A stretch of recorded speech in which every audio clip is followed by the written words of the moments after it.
Hi, and welcome to tonight's Action Coaching Club live training call. Tonight is going to be part 2 of webinar technology tips, a segment I'm going to call Ninja Moves and Averting Disasters. Welcome to the call. Nice to be here with you. It's Lou Dallow with you tonight. So ninja moves and disaster aversion, I actually put these all in one place because quite often the ninja move is the one that does something extraordinary for you to improve the efficacy of your webinar. And disaster aversion is oftentimes designed specifically to make everything go smoothly and to avert any disasters in terms of your webinar delivery, recording, production, and so on. But you know, they're very closely intertwined, aren't they? Because the more disasters we can avert and the more prep we have, the more ninja moves we do, the more likely we are to avert disaster. The more we specifically plan on things that are going to not create unpleasant situations, the more likely we are to see more efficacy, more profitability, greater success with our webinars. So they're very closely intertwined. I started going through some of this and I started thinking, well, is this a ninja move or is this a disaster aversion thing? And sometimes they just kind of fit together. So I put them all into one list. Now what this is I haven't organized them in any particular way. These are just things that came to mind more or less randomly as I was thinking about, so what is it that I think about or that I have on my checklist or that I've experienced and now do something specific to either get the most out of webinars or to make sure that things don't go wrong. And this is just it's by no means an exhaustive list, but it's the ones that came to mind as being pretty significant and things that you can control very easily as you're starting out. So let's go through some of these. Maybe some of these will be even funny to you. I don't really know. But again, if you have any of your own and you want to contribute them to the conversation today, email them to lou.acc@powerupcoaching.com. And at the end of my list, I'm going to hop over to the mailbag, and the first thing I'll do is I'll read through those questions, and then we'll pick a winner. See who wins the grand prize for tonight. Okay, so let's get into it. So one of the things that I like to do, I didn't used to do this before, but I found that it was creating disasters, so I decided to make it a practice, and that is, excuse me, and that is whenever possible, I set up and test the webinar environment an hour in advance at least. Now, if I don't need to work on the computer, if I can set it up earlier and just have it ready, even better. It's kind of like if you imagine going to a rock concert. I mean, the roadies are testing the equipment and setting up and running through everything well before the crowd arrives, right? Same thing here. You want to make sure that you don't sort of show up and all of a sudden, oh, I'm missing that slide, or oh, I can't get access to that file, or I forgot to turn this on, or geez, I need a wire and I don't have it. Oh, my mic batteries are dead and I don't know about it. These are not the kind of things you want to be doing in real time with an audience around if you can avoid it. It's not only an unpleasant situation for your audience, but it'll stress you out terribly. So now what I usually do is I set up an hour in advance, and in fact, I've got it now set up so that you may notice. Now on the recording of the replay of this, you won't see this on the video, but I'll just show it to you here that you're here live. I'm going to show this to you. You'll notice up here in the top corner of my screen that I have the user webinars. And so what I did, and it's one of my ninja moves that I'll share with you later, is I actually created a user on my computer called webinars. Now this is not where I do my normal work. This is explicitly and exclusively the user where I do my webinars. Why do I do that? Because then I can automatically boot up the applications that I need. I can automatically configure the parameters that I need. I can set up things like, for example, there's this little utility here called Caffeine that I use that boots up automatically. I don't need Caffeine on my regular screen, but I don't want to have to remember to boot it up each time, right? So I created a specific user called webinars, and I configure this entire user so that it automatically sets itself up with all the pre-configurations, with ScreenFlow, with Wiretap, with PowerPoint, with everything that I need to get up and running the minute I log in. So my checklist is automated in here, right? And I pull it up an hour in advance, and then what I'll do is I'll pull the slides of the presentation into the PowerPoint, and I'll run through them as best I can, make sure that I can, that they're working. I'll actually set up the slideshow and make sure that it's configured to the right size on the screen. Make sure that it doesn't darken out my my secondary monitor, which sometimes used to happen and still does with ScreenFlow, with Keynote, which is why I use PowerPoint now. You know, and I just walk through the whole thing. I'll even do a dry run. I won't stop and you know, pause on every slide, but what I'll do is go through all the slides, and anywhere where I have to do something like pull up a video or show some activity, or I need something other than what's on the screen, I'll actually click the links, step through, make sure that everything works.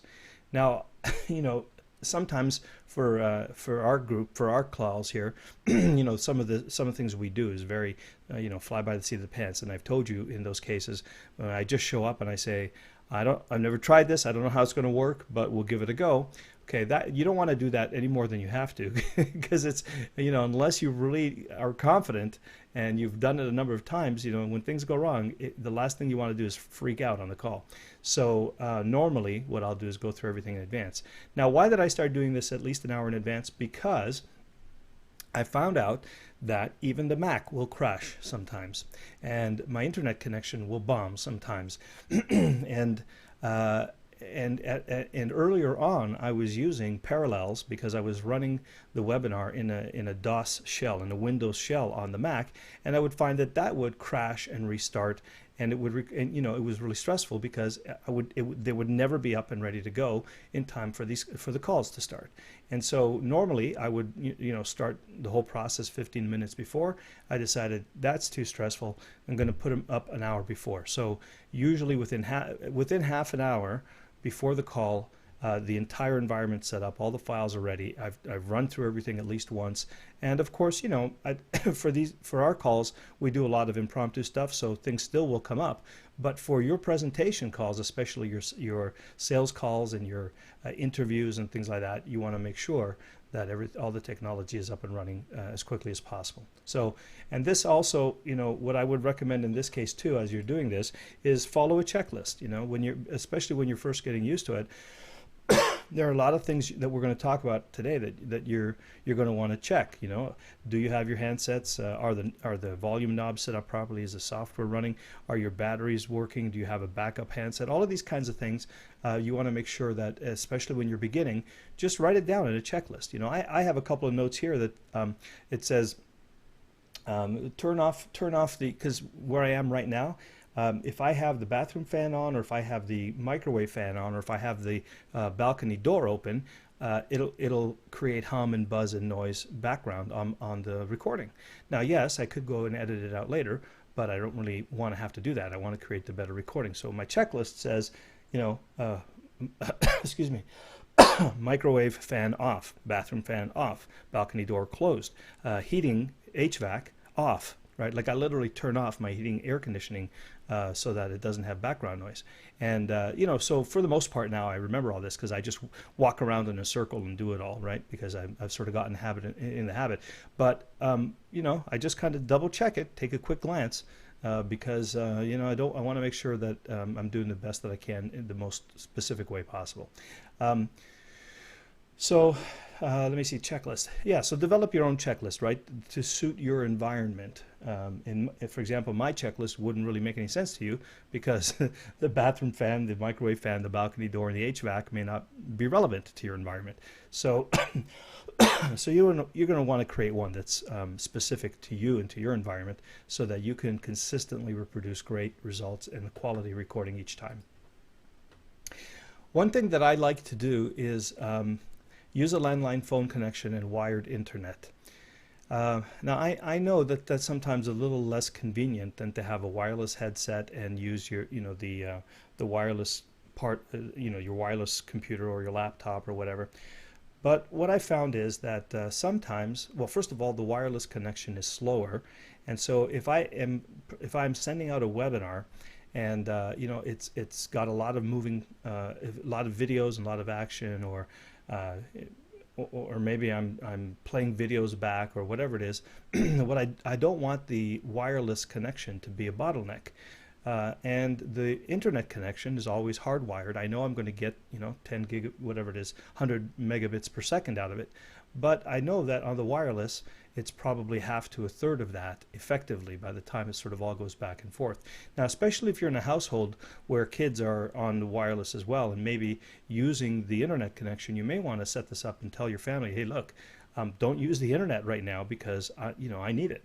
And one of the things when people are on Skype that they don't think about is that if all your kids are on, let's say they're on the gaming consoles and they're using multi-user games and sucking up your internet bandwidth while you're trying to deliver a webinar, guess what? Or even if you're not delivering a webinar, even if you're just an attendee and you're talking on Skype, well, guess what? You're not going to be able to get all that data through the pipe, and it's going to be choppy and it's going to sound bad and so on. So I like to take out the variability and the maybe I don't need all of that speed, but when I do, I want it to be there, right? So I literally, it looks awful. I don't like it, and because I love the nice clean look of a wireless, but I have a thick blue Ethernet cable from the back of my machine plugged into the wall, and that's what I use when I'm doing webinars. I don't want anything to get in the way of getting the most amount of bandwidth available consistently for me to send my presentation over the internet. Also, if you're using Skype, for example, if you're using Skype on GoToWebinar, now you're not only transmitting video, but you're also transmitting audio. Okay, so if your wireless connection is slow for any reason, and wireless is fast these days, but it's not as fast as your hardwire. Usually, you're gonna run into a challenge with it potentially, right? So I just want to eliminate that possibility altogether. And landline phone, same thing, right? I love to use my wireless, my cordless, my handset, whatever, but I don't want to have to think about. Having a checklist is good, but if you don't have to put something on the checklist, it's even better. So in other words, if I don't have to put on my checklist, check your cordless phone for batteries to make sure it's recharged because I'm using a landline, then that's easier all the way around. Not only do I not need it on my checklist, not only is there another point of failure I don't have to think about, but I'm going to get a better connection anyway by being on a landline. So again, I know a lot of people who don't do this, right? But they still will find a way to, here's what happens. It goes fine, everything works fine until they get that super special guest on the call, and then that's the time the internet goes down, the batteries fail, and their connection goes down. And you know what? I just don't want that possibility for me. So I just use the clunky old landline phone and the Ethernet connection. Shuling says, why not voice over IP on GoToWebinar? Well, for the reasons I just mentioned. Voice over IP, what happens with voice over IP is your computer has to take your voice, sample it, and send it out on the internet. And then the internet has to reassemble it on the other end. And then hopefully, the way it sends on the internet, if I'm talking to you on a regular phone, there's a physical wire connected between my microphone piece and your earpiece. And the electrical impulses go down that wire all the time, point to point, no interruption. But but with the internet, it's all data packets, and those data packets are sent over the internet, but they don't necessarily all follow the same path. They're sent to wherever there's free bandwidth, and so it's conceivable that at the other end those packets are not all reassembled, or they're not all reassembled, they don't all arrive in the order that they were sent, and so it either delays or drops the packets. And that's when you hear that kind of underwater sound when people are talking and it sounds a little bit like this, that's usually what that is. The other reason I don't normally advocate voice over IP, not just on GoToWebinar, but at all, is because unless you have a really fast computer, you may run into a problem where, like, sometimes I'm demonstrating applications to you, right? And I could have 2 or 3 applications running, and that's all taking processor time. If I'm taking all that processor time with applications, I don't have a whole lot left over to sample audio and transmit it over the internet. And so again, it runs the risk of dropping or sounding bad. So I just bypass that altogether. Now, if I'm in a hotel room, or if I'm in a conference and all I have is my laptop and voice over IP, well, okay, I'll use it, but only as a last resort. When I have control over the environment, I always hardwire and point to point to eliminate the potential points of failure. Okay, that's what I'm going for. This is a big one. always, with a capital A, back up what you're doing. And by this, I mean you're recording primarily. Well, I guess it means you're recording, but it also means back up your handsets. If you're, I don't know if you were on the call maybe 3 weeks ago, 4 weeks ago, I can't remember now, but I found myself, um, it's funny, right? With checklist and everything, but I spend so much time coaching these days that I literally run through three handsets a day. I discharge 3 full handsets a day. So if I forget to put to put one of the handsets back in the cradle when I'm done, or if I get busy and just kind of slips in my mind, then I could potentially, that what happened, which is what happened that night. I ended up coming on the call and I had 3 handsets that all discharged one after the other. So I put one on and it dialed in and it discharged. I couldn't use it. The second one, same thing. The third one, just I don't think it was broken or something. And so luckily I had backup batteries, right? So I plugged in a couple of quick backup batteries, but I also, just to be sure, had my headset nearby, which is what I showed you last week, my little headset that plugs into the wall. I picked that up and I was able to use that. Now, when I first bought these handsets, I thought, what the heck do I need to do with 3 handsets? Who needs 3 handsets, right? But when you know it, there I went through all 3, plus it was a good thing that I had the landline connected nearby as well, right? So always back yourself up. Have spare batteries, have them all recharged, have spare headsets and handsets, and whatever you need. Be redundant in every way that you can think of, but very specifically, if you can, back up in more than one way. Because I can promise you, and this has happened. We did a call with. Just recently, we did a call with John Carlton to promote Video Sales Letter Workshop, and luckily we had 3 backups going, because as it turned out, I had I don't know if it was me or I don't know how it happened, but the sound from Chris, and there was myself, Chris Haddad, and John Carlton, and Chris and John were on the conference line, and I was here at home, right? So I was talking through a mic. Well, somehow one of the knobs, I guess, didn't get turned up, so their voices didn't get recorded. So check this out. I have a recording going on my Mac, and it was recording me, but it was getting silence from the line. Now the weird thing is I was hearing it in my ear, but why was I hearing it in my ear? Because I was connected to the phone jack to the wall. I wasn't listening to to what was coming through the mixer. And then I also had another, as you know, I have a backup on a Mac, and and I connected that audio to the MacBook. I mean, so I'm thinking I'm recording these things, and I told Chris, listen, just to be sure, you record it on your end as well. Well, he forgot to do it. Of course, John wasn't going to do it. What saved me? What saved me is Carefree Conference Calls, because Carefree Conference Calls automatically records every conference, whether you start a recording on it or not. And so, I was able. You don't know how my heart sank, because I thought I had Chris backing up, because I thought I was backed up not only on my iMac and my MacBook. I just decided, you know what, I won't bother turning on the recorder right now for Carefree Conference Calls, because I got like 3 backups already. Who needs more? And sure enough, the audio on the iMac wasn't working. The audio on the MacBook wasn't working. Chris said, "Oh, I thought you were backing everything up, so I didn't bother." And I just crossed my fingers and I went, oh, thank God we were using Carefree Conference Calls for the audio track. Why? Because it automatically records the conference. So I went in, I dug it up, I overlaid it, I mixed it, so that both their voices were on the conference recording. My voice was on the mic. I went into ScreenFlow, I overlaid them so that they matched, right channel and left channel, and I blended it into the screen. Otherwise, we would have lost that entire thing. Now, you can't go back to a guy like John Carlton and say, dude, thanks for getting 1,000 people on the call. We don't have a replay. Can we do it again? It doesn't work that way, right?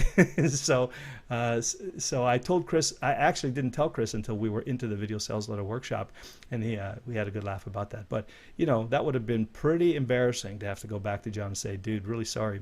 And not only that, but we did 80% of the sales off the replay. So what would have other than the embarrassment, we would have had a very severe financial impact if we weren't able to do that replay. Right? So it's a big deal. And never assume that it's not going to happen.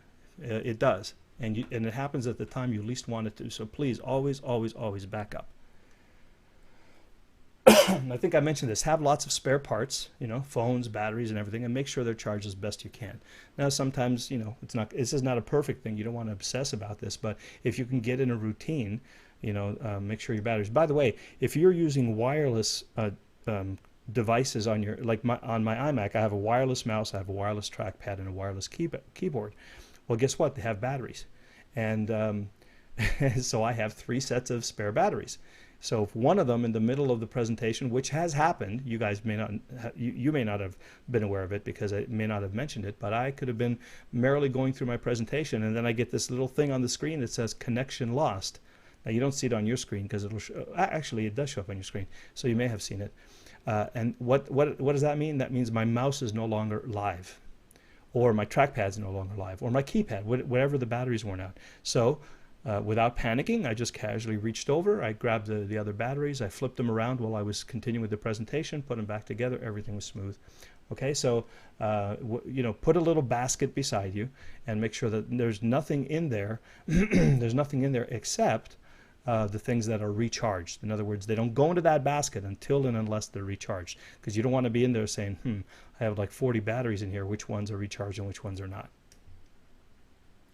And this one here, needless to say, we say, use a separate audio channel on GoToWebinar. And one of the reasons I just mentioned right now, if no other reason than to have that automatic backup recording, that's a lifesaver. It can be a lifesaver.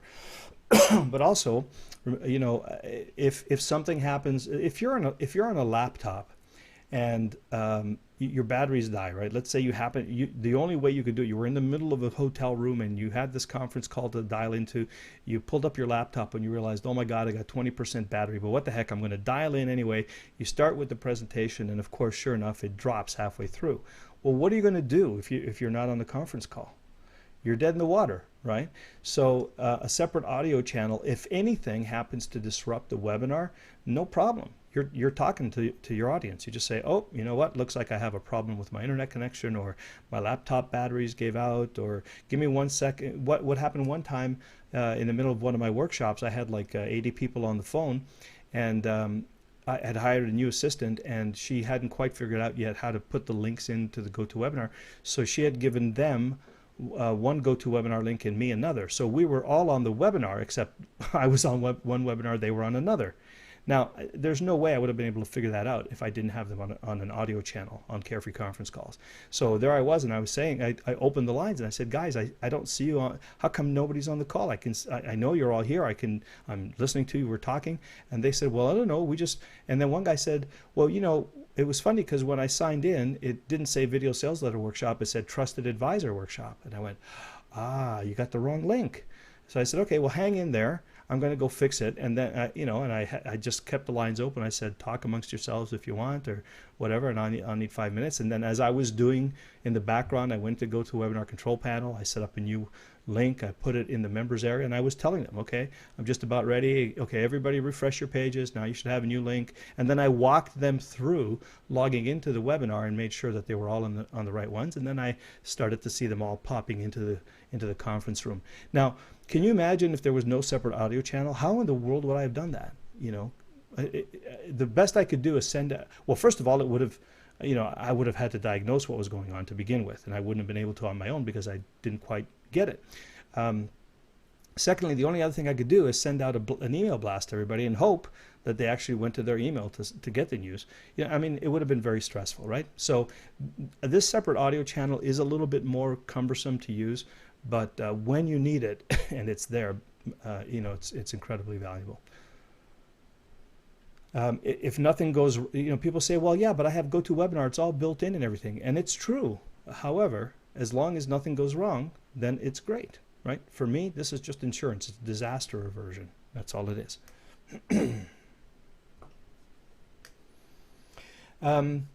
Yeah, this is a really cool trick. This is a real ninja move. Use an SD, like standard definition or HD, high definition template, and then size and position all your windows and applications identically.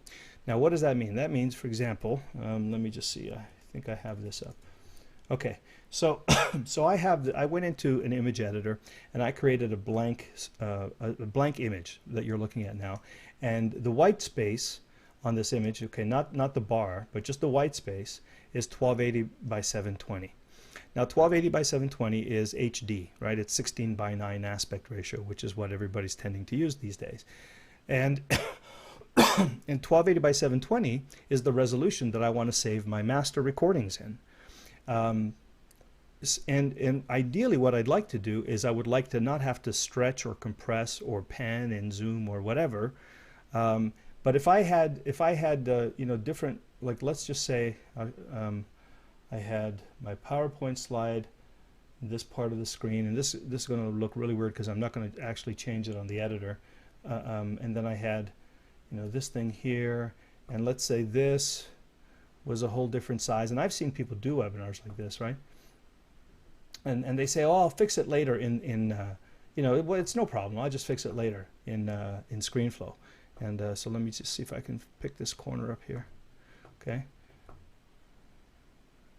Now, I don't know about you. So you could conceivably do the seminar this way, right?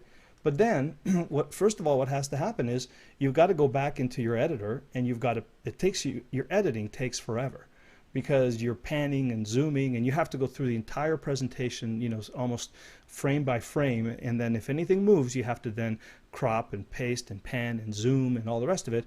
And sometimes you have to shrink and expand.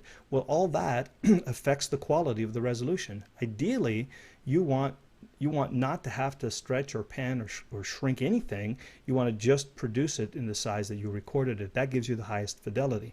Okay, at least in the masters. When you do the production, you can mess around with it a little bit, but at least capture the master as well as you can. So, so how do I do this? Well, there are some programs that do this kind of automatically on the Mac, on the PC for you. There's a program called Sizer that is really cool. But on the Mac, there didn't seem to be anything quite as easy. So I just did it. I learned this from Dave Kaminsky. So I now, here's what I do to resize all my windows identically. I just bring everything. And let me see, I'm going to have to do this with my mouse. I can't do it with my trackpad as well. Okay, and I just resize it to the same size of my 1280 by 1020. Now, by the way, notice, right, the bars, okay, there's a bar here and there's a bar here. So I take that into consideration because I want just this part of the presentation on the recording. I don't want the bar. So the bar is going to overlay the bar. Okay, and then same thing with my PowerPoint. Okay, just go straight up here. And actually, let me make sure I'm doing it over top of the image. Just put it over straight over there, and boom. Now, all I have to do in ScreenFlow is I have to go in and crop out the sides and the top of this, everything other than a 1270, excuse me, 1280 by 720 area, push the production button, and I'm done. There's no panning, no zooming, no stretching, no scaling, no nothing. It's done. And this alone will save you days of editing if you put this into your checklist. Okay, so and by the way, so this is based on you know, 1280 by 720, but you could do the same thing with SD with you know, what is that 1024 by 768 or 800 by 600, whatever you choose. Just do the resizing of the applications before you record, and then it'll make your life afterwards easy, and it'll give you the highest fidelity recording as well.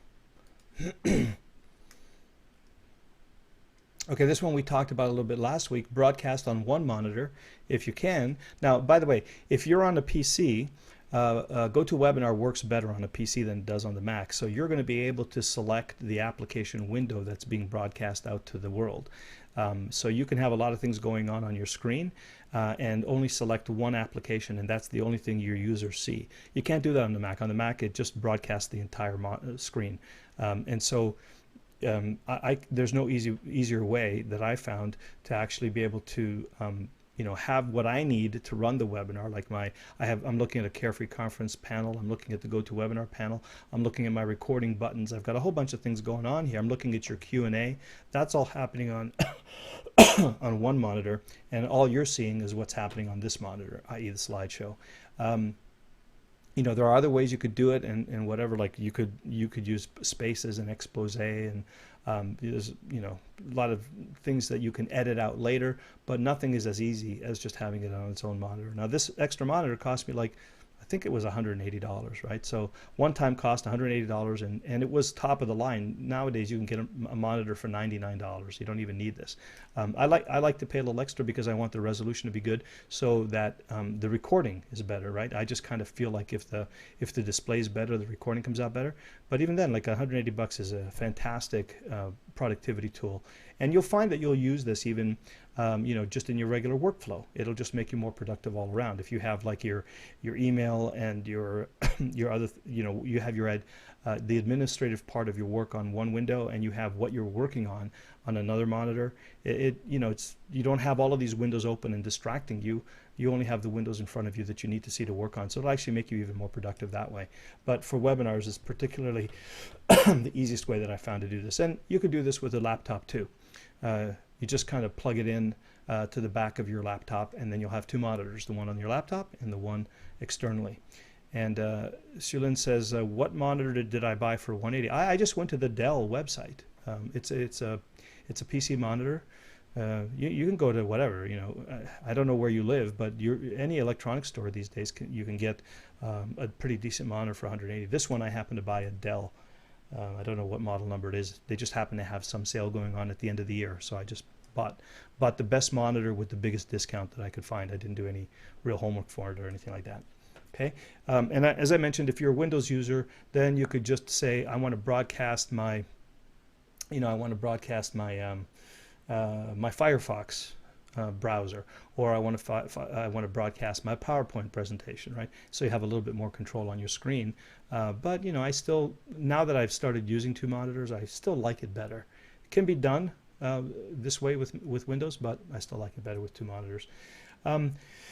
Now here's a good one. So even with all of this, it's conceivable that the power may go down in your building just when you're about to start the webinar, speaking from experience. And or the other day, I happened to use a password manager, a piece of software called LastPass, and it's a great piece of software. But the other day they had an attack. Somebody was trying to hack into their system. So just before I got on the call with you on Monday, LastPass wasn't working. They had clamped down their systems because they were getting attacked. They were getting some people trying to hack in. So what does that mean? Well, I couldn't use it to log into GoToWebinar. I couldn't use it to log into Carefree conference calls. I'm sort of dead in the water, right? And so what I had to do was I had my little printout here, and I had to and I had my password and my usernames. And I had, and by the way, if I couldn't get out, I also have a list of keypad commands for controlling the audio. Here's another reason why you want a separate audio track, because you can't control the audio by phone on GoToWebinar. So if for some reason I couldn't get in any other way, I could still have dialed in, because what else did I have on that printout? I had the phone number, and I had the conference code for Action Coaching Club, and I would have been able to dial in, and I would have been able to open all your lines and close all your lines through the audio, and I could have even said, I can't get into the call, everything's locked down, so let's do this as a teleseminar. But if I didn't have, if I didn't know the conference code, if I didn't know the phone number to dial in, if I didn't know the control commands to use on the phone, I would have been up a creek. As it turns out, because I had the username and password, I was able to manually log into Carefree conference calls, manually log into GoToWebinar, piece of cake, no problem, right? So all this to say, you never know when stuff's going to happen. And, if you do as many of these as I do, then you increase the chances that something's going to happen, right? So that's another thing. Another thing you might want to consider doing is putting three-way calling on your phone. Now, I don't mean by this that you can accept, I'm not talking about call waiting, right? Call waiting is different. You don't want to put call waiting. In other words, you don't want your phone to beep every time somebody's calling you. What I'm talking about three-way calling is so that you can actually connect you can connect to two lines, outgoing lines, and have a three-way call. In other words, a three-party call. Now, why would you want to use this? Well, if things go wrong with GoToWebinar and everything else, or if you have a host coming online and they lost their password and they're nowhere near a computer, but they've got their cell phone or something, what you can do is you can dial into the Carefree conference call. You can dial into the audio, and then you can bring your guest in on a three-way call. So if they're having all sorts of trouble with their computer and don't know how to get on, don't have their codes handy, whatever else, and you don't know how to reach them or anything else, by the way, what else should you have on your checklist? You should have the phone number where you can reach your panelists if you need to, right? But this is really cool. So all you have to do now is you just do a three-way call, bring your guest in, you're connected to the conference, everybody's happy, nobody even knows what's going on. So there's a couple of other reasons to do that, but and you don't actually, I don't even have three-way calling on my phone, but I found out how to activate it when I need it. There's a code, I think it's like star 76, or I can't remember now, star 72. I'll have to look it up. Oh, actually, no, that's not true. What happens is if I do a flash hook on my phone, even though I don't have three-way calling, if I dial out, what I have is a service that says they'll charge me like 76 cents every time I do a three-way call. So instead of paying monthly for the service, I pay per use, but still very, very handy to have. Oh, yes. I was going to show you this actually before, but sometimes before I turn on my screen to bring you in and start broadcasting, I will have a slide at the very top of my deck that says press record. Because it's one thing to know that Carefree Conference is recording, but when I need high quality audio recording, like right now, tonight when I'm talking to you, sure, it's okay. I can always go to the backup recording on the conference line, but that'll be, phone quality. I want to give you microphone quality. So I do not want to forget to start the recording here. So very often I'll just have my first slide say press record. And, I'll start playing the slide deck and I go, oh, yeah, right.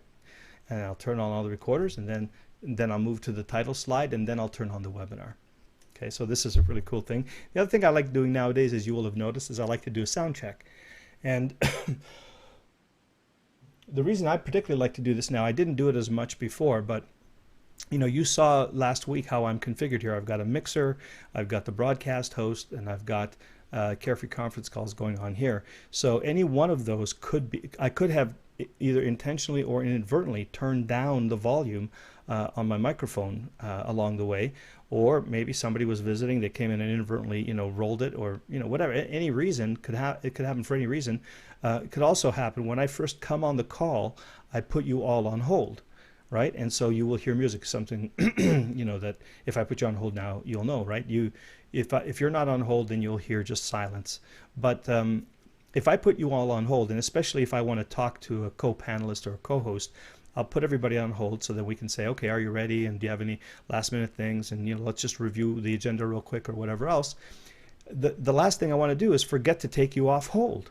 And it does happen, right? Because especially if you're with a co-host, you're preparing, your adrenaline's going, you're just about ready to start the show, as it were. And it's very easy to just forget, oh, I've got everybody on hold. And so you'll record the entire thing and it might be great, but nobody's hearing you. All they're hearing is music because they're on hold, right? And so that could happen. Or I might have turned down, like, for example, when I'm coughing, as much as you can hear me coughing now, you're probably hearing, less than half of how much I'm really coughing, because every time I do, I turn down the knob on my microphone so that you don't hear me. And I'll do that before the call. I'll turn down the knob on the mic just to make sure that if there's any ambient noise or, if something's going on here, that it doesn't transmit inadvertently. And so I have to remember when I sit down and start the call that knob is turned down. And so there have been a couple of times I've come on the call and I'll say, hey, if you guys can hear me, put up your hand or just say hello or whatever, and nothing happens. Now, there's a tendency to say, oh, they're just not being responsive. But that's not usually the case. Somebody will, at least one person will respond. So when I don't see that, and then I go, uh-oh. And then I have this little checklist in my hand. I check my mixer, I check my JK Audio, I check my broadcast host, and then I check the Hold All Guests button. and one of them will invariably be muting my microphone, and then I'll try it again, and sure enough, then the hands go up and so on. So I like to do a sound check just to make sure you can hear me, because I actually did do a presentation a while ago where people were listening for 45 minutes to music on hold. Now the funny thing was, this was really weird, none of them were leaving the calls. They just thought I was coming on late, I guess. So I'm merrily talking away doing a presentation, and they're on there for like 45 minutes. I'm about to move into the Q&A, and then I realized, oh my God, they're all on hold. So I opened the line. I said, did you guys hear any of that? They said, nope, we just wait for you to come on the line. It was awful, you know. So, do a sound check a few minutes before you get started. It's just reassuring, and it's a better experience for your guests. And by the way, if you start to see people dropping off like flies on your conference control panel, it may not be because your stuff is bad. It may just be that they're just getting music on hold and they don't think you're there. So, so I like to do a sound check. That's another little ninja move. I started creating a checklist that I can send to my panelists and co-hosts, because I found that some of them, as much as they do webinars, they don't do them as frequently, and they haven't thought through all of this stuff. So to make it as easy as possible, I make sure that they have a list of phone numbers. They have my phone number. They know where to dial in. They know my emergency text if they need it. The whole thing. And I'll tell them. Size your windows to 1280 by 720, and I'll tell them, record the call if you can. I'll ask them to use a studio quality microphone if they have it.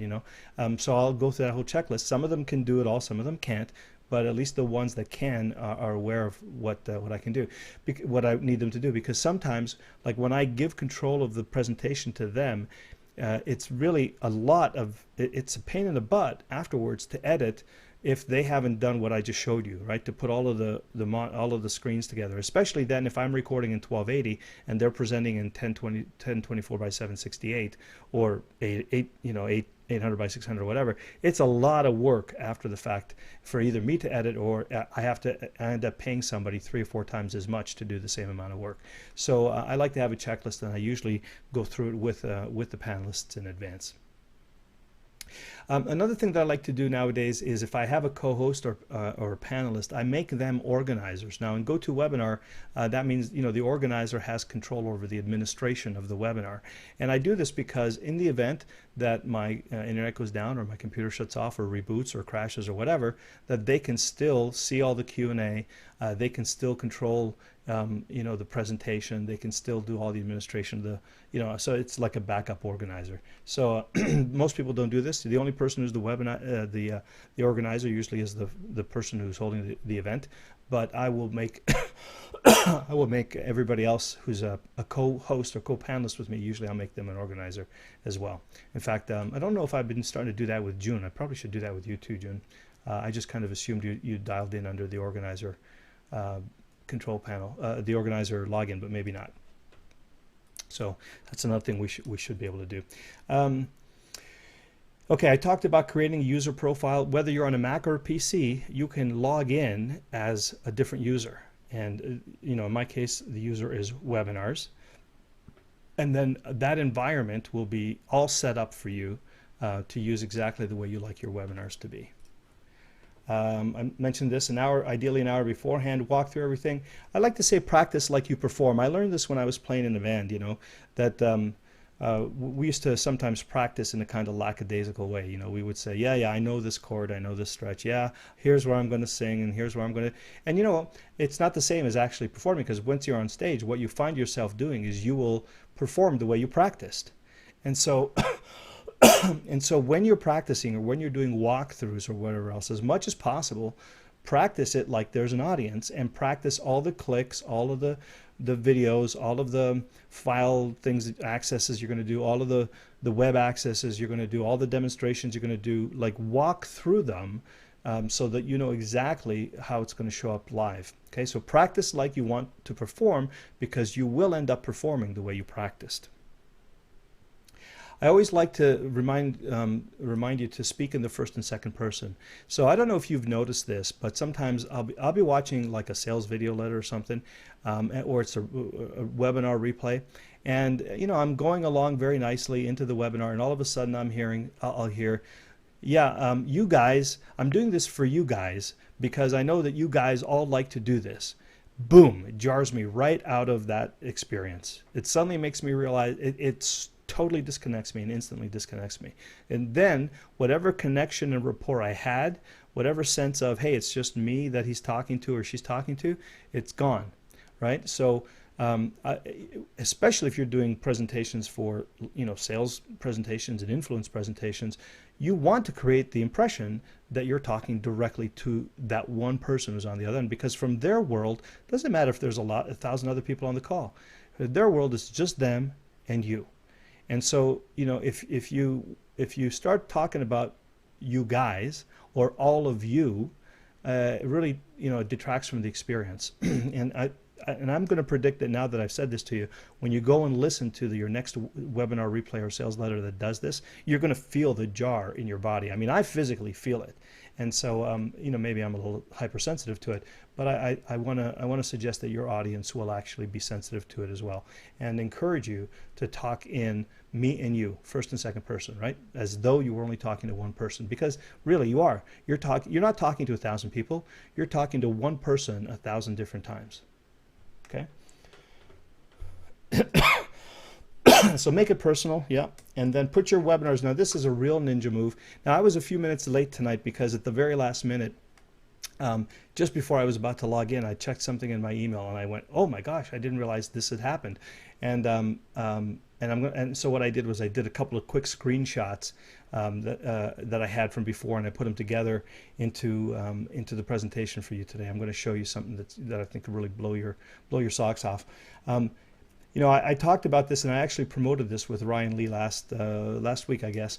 And it's the thing that puts your webinar on replay. Now this is different than just having the video available to watch anytime. This is something where people will schedule, attend, watch the webinar as though it were live. Now, I'll say this. Some people like to pretend that, they act as though it's a live event when it's really not.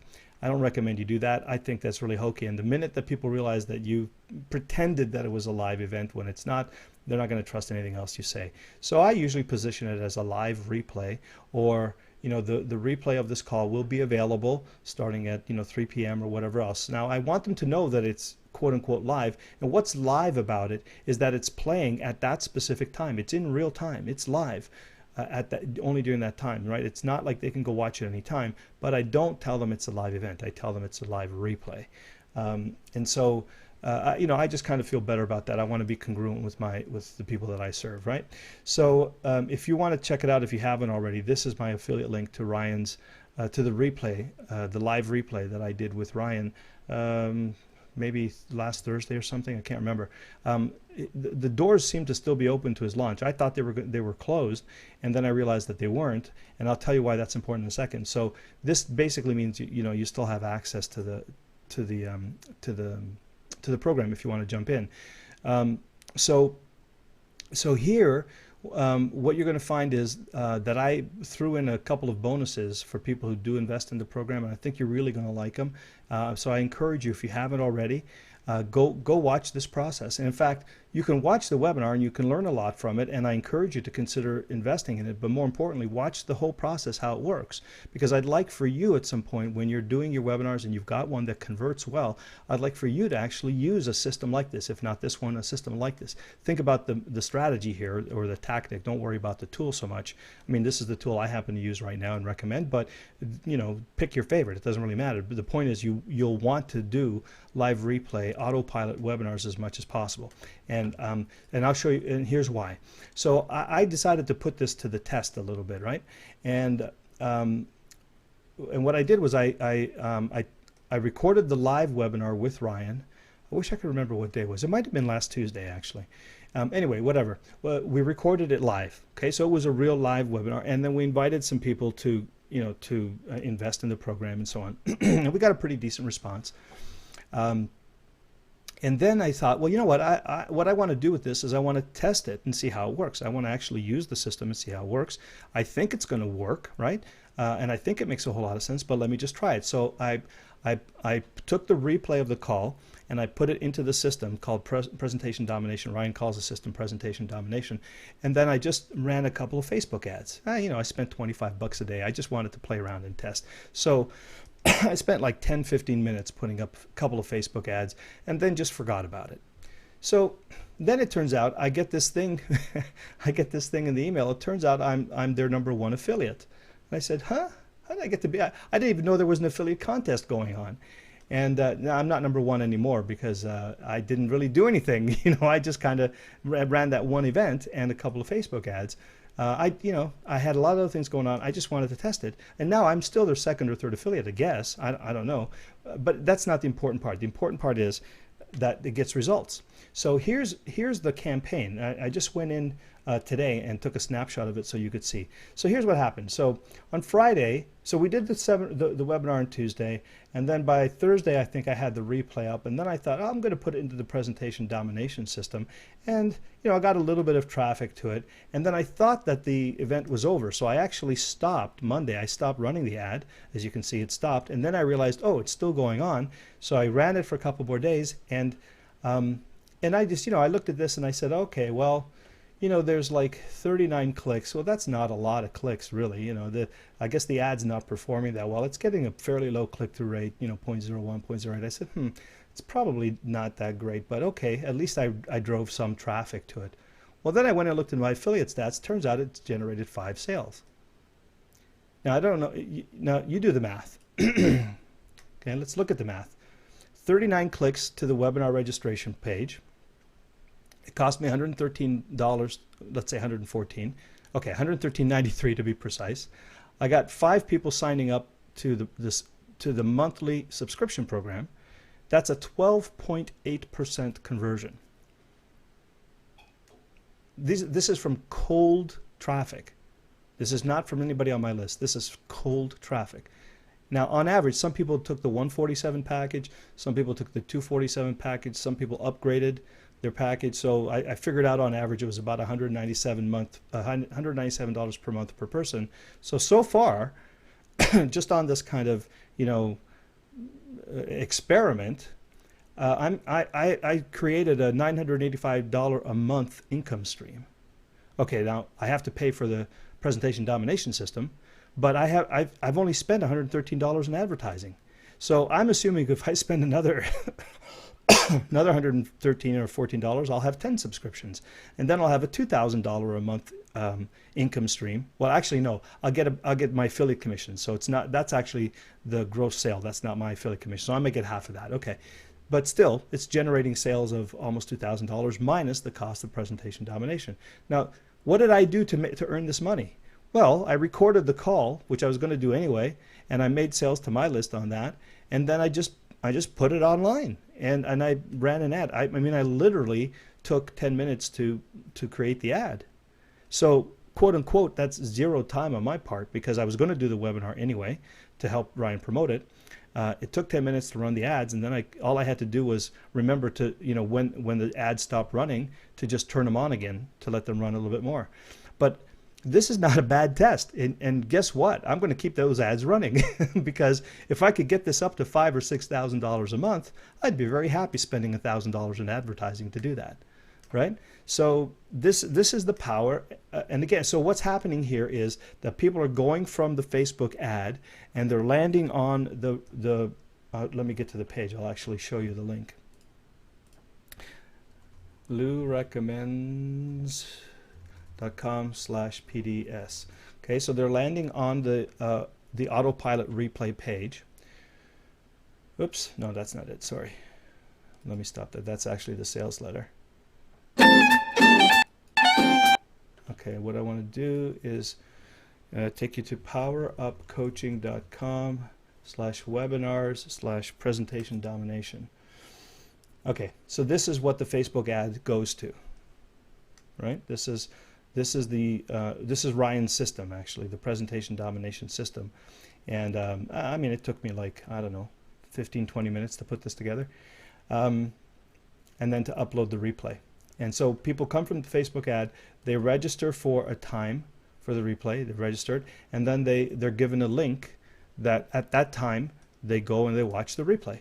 And the replay is the same one of the promotional webinar that we did last Tuesday.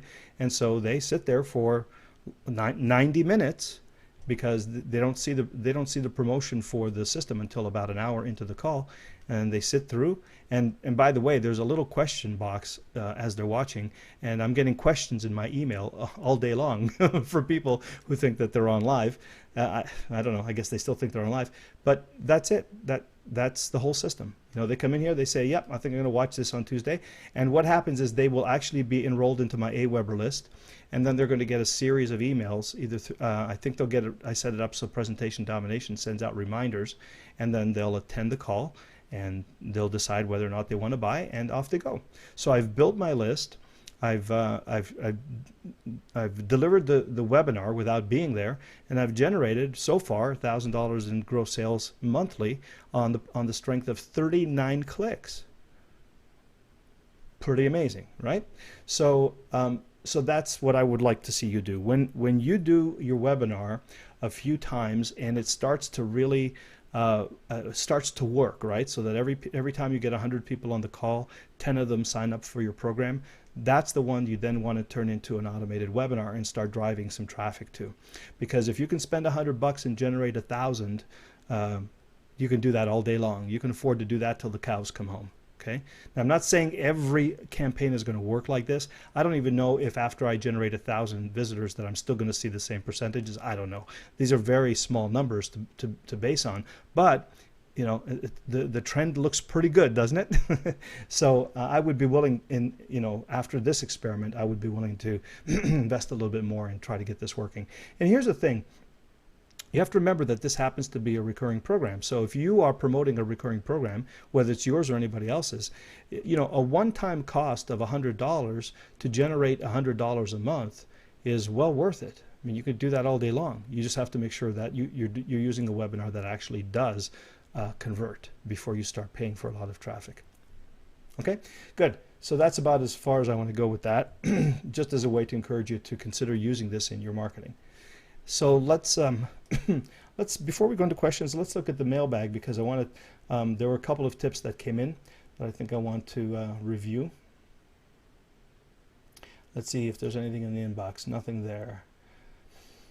Okay, so let's see. Martha has a tip. Martha says, here's a tip. Practice, practice, practice, and plan for the worst. Yeah, I think that's what we're saying, right? Good. Presenting at a webinar is very different from presenting in person. Script the webinar down to the minute so everyone understands how the webinar will flow. Okay, great tip. And, you know, I would I would like to say, I think this is really a good thing to do, but don't overdo this, right? Because you want to leave yourself flexibility, because, you know, things don't always go exactly as you script them. So have a structure, have a framework, but leave yourself a little bit of elbow room, because, you know, you may find that you need it. And by the way, this also depends on your personality. Like in my world, for me, I'm very unstructured. So one piece of paper with 5 bullet points is the way I like to work. I have a client who scripts every word of his presentation, and he could never work the way I work. I can never work the way he can work. So, you know, have a structure, have a plan, but then, you know, go in as much detail as fits you, right? Whatever your personality is, whatever makes you feel more confident, more comfortable, and makes you relax and be in the moment and do a good presentation, that's the way you want to do it, okay? So some of you will find yourself, see, I just said that, some of you, right? Just took you right out. You may find that for you, your style is to script it, and you may also find that your style is to be a little bit more free-flowing, a little bit more spontaneous. Whatever it is, use that one. I will also say, if you can, don't script. I recommend often that you don't script the presentation word for word, because it's hard, unless you're a professional actor or voiceover person, it's hard to make that sound natural. People always know when you're reading.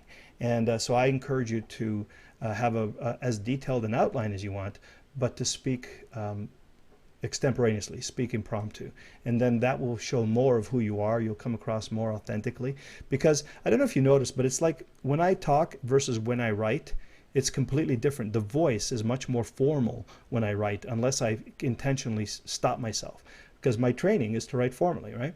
And you may find the same thing. And it happens the same way when you read, because when you write, it tends not to be colloquial and casual and whatever else, so that when you read, by definition, it's going to sound a little bit more formal and stilted and, unnatural to some extent. So I always recommend you err on the side of spontaneity and authenticity, but still keep as much structure as you need to support yourself. Technology isn't foolproof. Be prepared for all calamities. Absolutely. If it's the first webinar, schedule at least one run through. I think that's an awesome suggestion. Until you become unconsciously competent with the technology and all the moving parts, a run through is really, really valuable. It will really support you. So that's a great tip. And one that covers the technology, absolutely. The presentation and timing, yes. The Q&A, and how to handle the loss of audio or web access. Good. Excellent. And I think, hopefully some of the things we talked about will help you to get a good start on some of the things you can do for this. Great tips, Martha. Thank you. And thank you for thank you for replying to my invitation. I appreciate you participating. So you are now officially, what I'm going to do? I'm going to give away an hour of my time. So me and you, ear to ear, whoever wins this little contest that we're doing, we're going to sit down and we'll talk about anything you want. We'll review any sales letter, any copy, any website, any strategy, anything you want. And I'll give you the choice. You can either have an hour of my time, or you can join my coaching gym for a month. So if you happen to be the person that wins, then email me and then tell me what you want, and we'll set it up for you. Okay, dear Lou. So who else? I know somebody else had this. Okay, Michael, I will get to you tonight. Yes. Arturo. Oh, this is a great story. Okay, I just wanted to share our just acquired experience working with webinars. And by the way, pay attention, guys, because I'm going to ask you to vote on the best tip that you hear. Okay, so you heard Martha's tips. Now you're hearing Arturo's tips. And I just wanted to share our just acquired experience working with webinars. I decided to apply something you taught us very early in the coaching, that the best way to create content is to host a live event and then record it and repurpose it into other formats. Excellent, Arturo. We've been in an urgent need to solve the problem of how to scale training of our products, and making videos has always been the answer, but I always thought it would take thousands of dollars in voiceover, scripting, editing, producing, etc. So what I did was just do it. Yes, I love it. And invite our current users to a 4-day live training of the product. And it was great. Well, that's fantastic. Good job. I held the webinar, recorded it using Camtasia, and now I'm in the process of editing. The hardest part of all this was convincing myself that my voice doesn't sound as awful as I think it does. And Arturo, I will tell you, it has been my experience that everybody feels that way, and it never sounds as bad as it sounds to you, your own voice. It's just a natural thing. So I promise you, it does not sound as bad as you think it does. I'm sure it sounds way, way better. I edited all the videos currently on the page myself, but I'm testing a couple of guys on Odesk to help me with the rest. Excellent. So here's the link to the resulting videos so far in Spanish. Okay, let's have a look. This is really interesting. I actually had a quick look at one of them before. You're going to love this.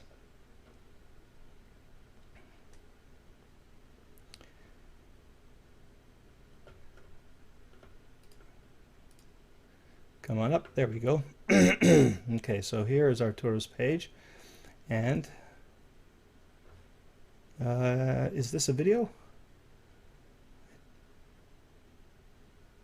Here we go. Wow, check this out.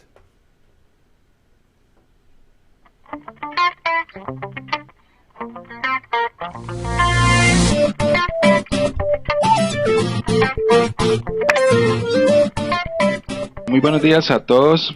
Quiero darle la bienvenida a este primer seminario web de Bahía Solutions, propiamente el seminario de capacitación de Finanzas Pro Planillas 2010. Para mí es un gusto enorme y un honor estar aquí con ustedes el día de hoy. Y mañana y jueves lo vamos a hacer de 9 de la mañana a 11 de la mañana. Al final de la sesión, tomar en orden cada una de las preguntas que fuimos recibiendo.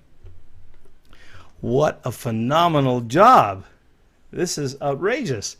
Complete with the little, full motion video introduction there at the beginning. Oh man, That is excellent. And Arturo, you sound great. You sound great. Listen, my friend, you've done a great job. This looks great. It sounds great, and it looks very professional. I totally love the way you started that intro with that little lead in with this thing here.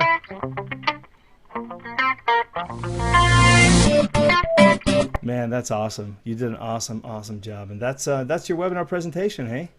Wow. And even at the end, you've got the little video playing at the end again. Fantastic, complete with the fade out and everything. Arturo, man, congratulations. Great work. Great work.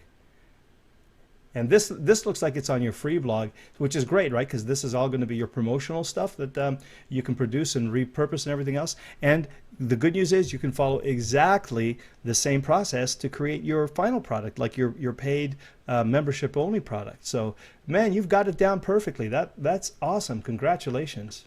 Great job. Great job. So, and what made that happen is just do it. Love it. That's so great. What a great story. So my webinar ninja move is just do it. Decide the date of the webinar and invite everybody. Don't think about it. Get some practice before the event, and almost everything else can be edited. Oh, woohoo! That's fantastic. Great work, Arturo. Let me see. I'm applying this move today to invite over 400 people to a new product training that we're scheduling for the week after next. Okay, and see, here's what happens, right? Now he's broken his 4-minute mile. You know what I mean? Now he's seen all of that. The only way that he could get it in the way that he did was to do it. There's no amount of thinking and imagining and learning and discussing and all that stuff. And now that he's done it, now that he's broken the 4-minute mile and he knows he can do it and he knows it's easy to do, look at this. Now he can't stop himself. Now he's ready to put 400 people on a call and start doing some product training. I mean, this is what happens, and this is what I want for you too. So this is a great inspirational story and a nice case study for all of us. So great work. This is what I love to hear this, right here, because this is like saying, damn, this is pretty easy. I can do this. And that kind of confidence is going to propel you to action, and that kind of action is going to give you the results. So I love it. So for our webinars, I didn't even worry about the equipment. Great. Took a headset that I had, and with that I did the recording, and the results have been great. Yeah, that sounded really good to me. I mean, I wouldn't have guessed that it was I was listening to your voice throughout there. Let me just listen again. El seminario se va a impartir durante 4 días, 2 horas. Hoy lo haremos de... Yeah, so it's a little bit tinny, but it's great. It's much better than a phone, and it almost sounds, studio quality. It's close enough. It's fantastic. I think it's great work. Great work. Okay, disaster story. So for some unknown reason, I sent the invitation with the wrong dates. Oh, ouch, that hurts. The webinar was scheduled for the 25th of April, and the invitation was sent for May the 12th. So I started the webinar on the date I thought was the right date, and no one showed up. So what we did to solve the problem was to start calling every person that registered, apologize for the mix-up, and reschedule it for an hour later. Some of the registrants were not able to handle the mix-up, but they asked for the replays, which we'll be sending out soon. Excellent. Good work.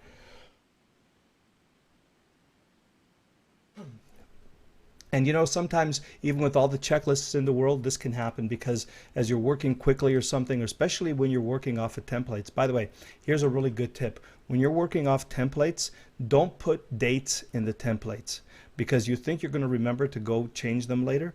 What you want to do is you want to put something that is obviously not part of the text, like stars surrounded by square brackets, because that's going to catch your attention and you're going to know that you need to change that. Because sometimes, even though you proofread it, because you see the date there, you forget that it's not exactly that date that you meant to put. So if you're reusing templates, don't leave dates or names or anything like that. Put placeholders that are very obvious that you can't miss them, like 5 or 6 stars surrounded by square brackets or something like that, so that you remember to put you intentionally think through, okay, what has to be here in this placeholder, and that will help to avoid this from happening, because this happens a lot more frequently than you would expect, in fact.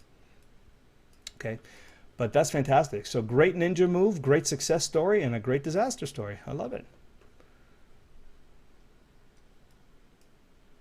Arturo, if you're on the call, raise your hand, will you, please? I know that there might be a timing issue for you to be on the call. So, okay, Jeffrey says, Your best tip for making our teleseminars and webinars really rock. Do them regularly. Oh yeah, here, here. Great idea. When we started doing 2 a week, we got much better at them. Great. Have other well-known speakers join your webinars a few times a month. Spice it up. Yeah, that's actually a really great idea. And not only someone else, but the fact that you have a conversation going instead of a presentation. That's a lot more fun for your audience to listen to. Great tip. Address the hot topic in the industry. There is always something new. Yes, absolutely. The hot topic, and by the way, hot in what your clients and your audience tells you is hot for them, yeah? So if you can, get a beat on what they think is hot, because sometimes, the hot topic in the industry is a great place to start because it has a high probability of being something they want to hear. And if there's a way that you can choose the hot topics based on what's hot for your audience, that's double the benefit. So a disaster story and your strategy for avoiding it. Make sure you can use both the phone number and the web version of audio on GoToWebinar. So when the Citrix phone goes down, you have the mic and speaker to fill in. Okay, make sure you use both the phone number and the web. Oh yes, that's true. That's a good tip, because in GoToWebinar you can specify whether you want to give out the phone number, whether you want people to hear over their computer, or by both. And so what Jeff is suggesting is that you select the option to give people both the ability to listen to you over voice over IP as well as to dial in on the conference call. Yeah, excellent. Have another phone bridge when Citrix really goes down. Well, yeah, absolutely. And as I mentioned earlier, I think this is so important that I don't even use the Citrix phone, because it isn't 100% reliable enough for me. So my contribution to your suggestion here would be this is a big deal, and I would probably just have a separate audio conference line all the time, which is what I've chosen to do. So that's how good I think this tip is. And then be okay when you need to do it again. Oh yeah, I love that, right? So a lot of positive self-talk and acknowledgement, and make yourself feel good about it, and just know that stuff happens. And you know what, even if it doesn't feel great, but nobody's going to die. Everybody will recover. It'll be fine. And the people who know, love, and trust you, the people who subscribe to your stuff and they know you, they're going to forgive you. They're going to understand this stuff. They might be a little frustrated. They might be a little bit, ticked off now and again, but they're going to know, hey, stuff happens. And if 9 times out of 10 you do a good job, and every once in a while, the yogurt hits the fan, won't be a big deal at all. This isn't brain surgery. There's nothing life-threatening about this. You'll recover. And just remember, like Jeff says, just remember to tell yourself that, to reassure yourself of that, and feel good that it's okay. It's just another learning experience. So fantastic, Jeff. Thanks. Great tips.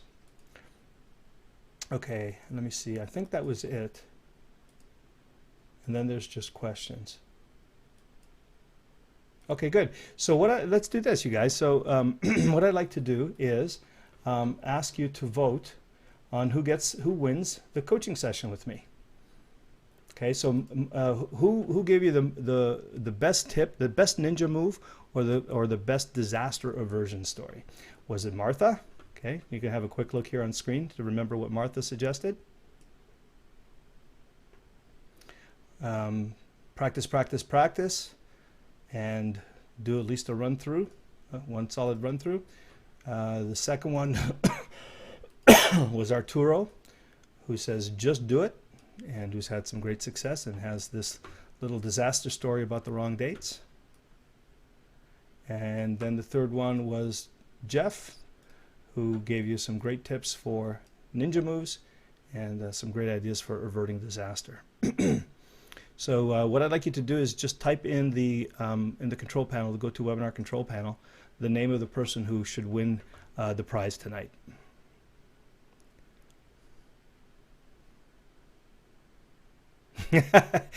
Wow, it's unanimous. I've never seen this before. Arturo, all the way through. Wow, that is unanimous. Okay, then Arturo it is. And Arturo, if you're hearing this, send me an email at lou.acc@powerupcoaching.com, and I will be very happy to talk with you and support you in a one-to-one coaching call. By the way, that's a $500 value. So, and if we have a good session, I come up with a couple of good ideas, and you keep implementing the way you do, that could be worth tens of thousands of dollars to you, maybe more.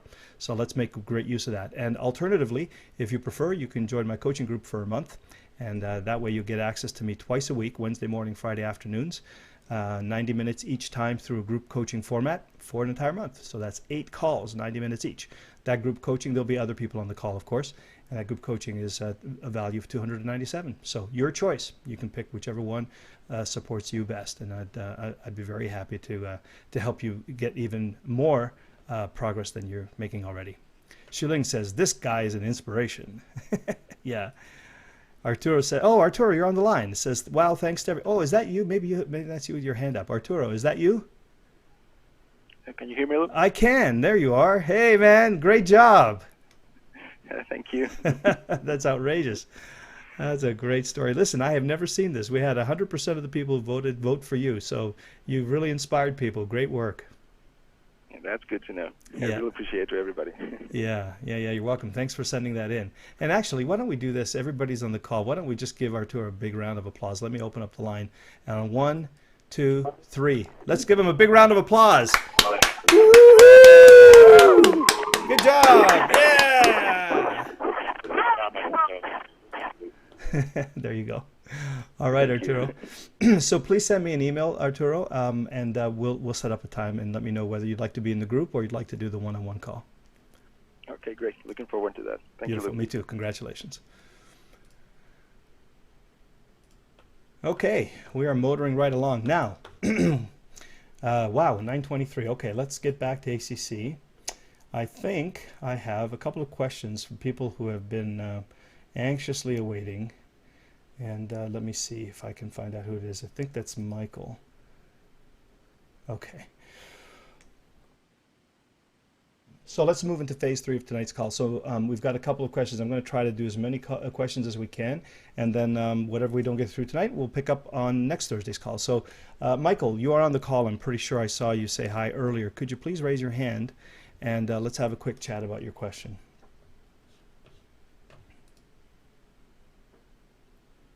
Star 2, by the way, to raise your hand, Michael.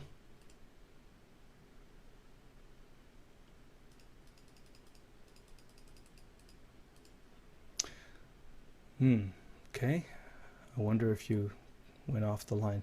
Michael, if you're on the line, I don't see you anymore. Could you just type something in?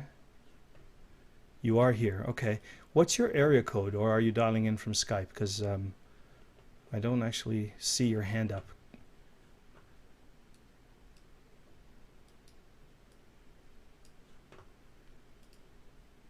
212.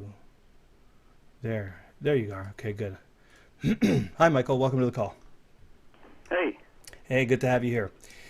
So, thanks so much. You're welcome. So I wanted to talk with you a little bit about this because this is a really important question that a lot of people seem to get caught up in, and it's the question of, you know, I can't seem to find anything that that someone else hasn't already talked about or that isn't available for free. You know, how do I put something out there? How do I choose something, you know, and create enough value that people are going to be willing to pay for it, right? Is this kind of where you're at with your question?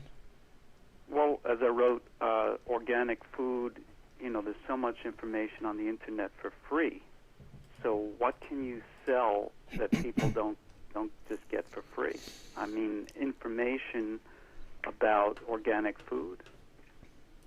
Well, so let me ask you this question. Is there a lot of information about losing weight that's available for free online? Sure. Okay.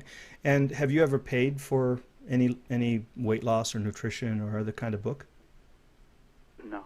You haven't? You just always find No. stuff online free? Sure. You do, okay. Is there anything online that's available for free that you have paid for?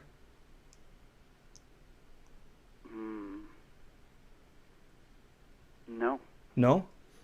Is anything I'm teaching you here not available for free online somewhere?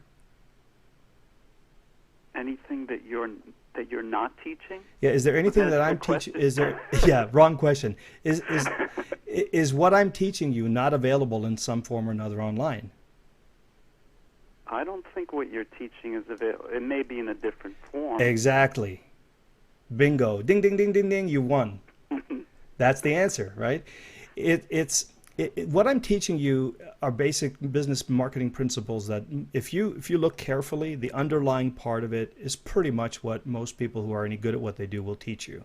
However, what I know, my experience, the spin that I bring to it, the stories I have about how I experienced it, the membership that we created for you, the community, the ability to come on and connect with me, all those things, those are not on the internet. Okay, and that'll be the same for you, right? So what you know about organic food and how you bring it into your life and the tips and strategies that you found have been very helpful for you, and the ability for people to look, some people will go on when they go on the internet and get free advice, they don't know who's writing it or whatever, right? But if you're the person that they know, like, and trust, and you're the one that guides them, or maybe that you can help them personalize a program, or maybe you can help them understand how organic food or natural nutrition can help them with illnesses that they have, or whatever. It's something that you can do in a format and in a way that's not available online, because some people will want the free stuff. Other people are going to want more access to an expert, and other people will not feel comfortable just getting it for free and doing it themselves, and they want to have some accountability. And and sometimes the data isn't enough. Sometimes the data has to be interpreted and applied, and you can do that.